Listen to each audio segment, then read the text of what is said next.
ప్రధాని మోదీ విదేశీ పర్యటన తర్వాతే ఢిల్లీ కొత్త ప్రభుత్వం కొలువు తీరనుంది. రేపటి నుంచి 4 రోజులు ప్రధాని నరేంద్ర మోదీ విదేశీ పర్యటన చేయనున్నారు. అమెరికా, ఫ్రాన్స్ దేశాలలో పర్యటించనున్నారు ప్రధాని మోదీ. ఢిల్లీ సీఎం ఎవరు అన్న దానిపై ఉత్కంఠ కొనసాగుతోంది. సీఎంగా పర్వేష్ వర్మకి అవకాశం ఉంటుందని ఊహాగానాలు ఊపందుకున్నాయి. ఇప్పటికే కేంద్ర హోంమంత్రి అమిత్ షాను కలిశారు ఎమ్మెల్యే పర్వేష్ వర్మ.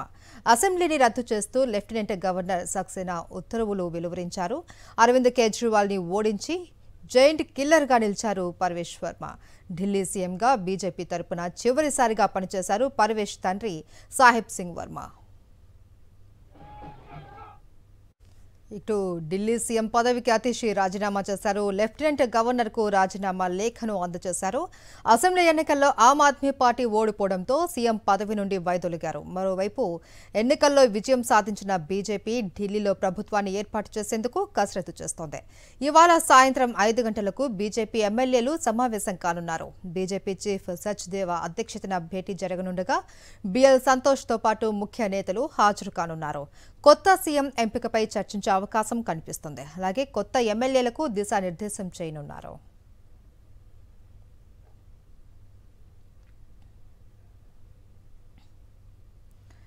దేశ రాజధాని న్యూఢిల్లీ అసెంబ్లీ ఎన్నికల్లో ఆమ్ ఆద్మీ పార్టీ ఓటమి పాలు కావడంతో పంజాబ్లో వణుకు మొదలైంది. పంజాబ్ ముఖ్యమంత్రి ఆప్ నేత భగవంత్ మాన్ సింగ్కు ఢిల్లీ ఫలితాలు అగ్ని పరీక్షలా మారాయి. ఆయన ప్రచారం చేసిన 12 స్థానాలలో ఆమ్ ఆద్మీ పార్టీ ఓడిపోయింది. ఢిల్లీ ఎన్నికల్లో పార్టీ అధినేత అరవింద్ కేజ్రీవాల్, మాజీ డిప్యూటీ సీఎం మనీష్ సిసోడియాతో పాటు పలువురు ఆప్ సీనియర్ నేతలు ఓటమి పాలయ్యారు. ఈ ఓటమి తర్వాత పార్టీలోనూ పంజాబ్ రాజకీయాల్లోనూ కొత్త చర్చలు ఊపందుకున్నాయి. తాజాగా కాంగ్రెస్ సీనియర్ నేత, పంజాబ్ అసెంబ్లీలో ప్రతిపక్ష నేత ప్రతాప్ సింగ్ బజ్వా సంచలన వ్యాఖ్యలు చేశారు.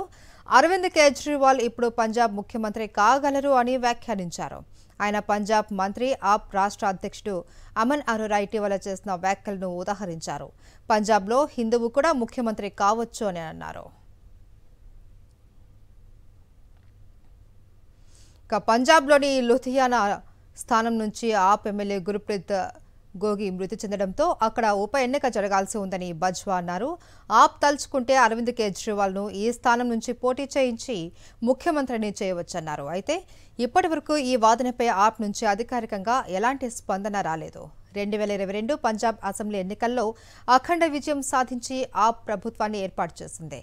భగవంత్ మాన్ ముఖ్యమంత్రి అయ్యారు. తదనంతరం కేజ్రీవాల్ పంజాబ్ ప్రభుత్వాన్ని రిమోట్ కంట్రోల్తో నడుపుతూ ఉన్నారని ప్రతిపక్షాలు ఆరోపించాయి. ఇప్పుడు ఢిల్లీ ఎన్నికల్లో ఓటమి తర్వాత పంజాబ్ రాజకీయాలలో కేజ్రీవాల్ పెద్దన్న పాత్ర పోషించేందుకు సిద్ధమవుతున్నారనే చర్చ జోరందుకుంది.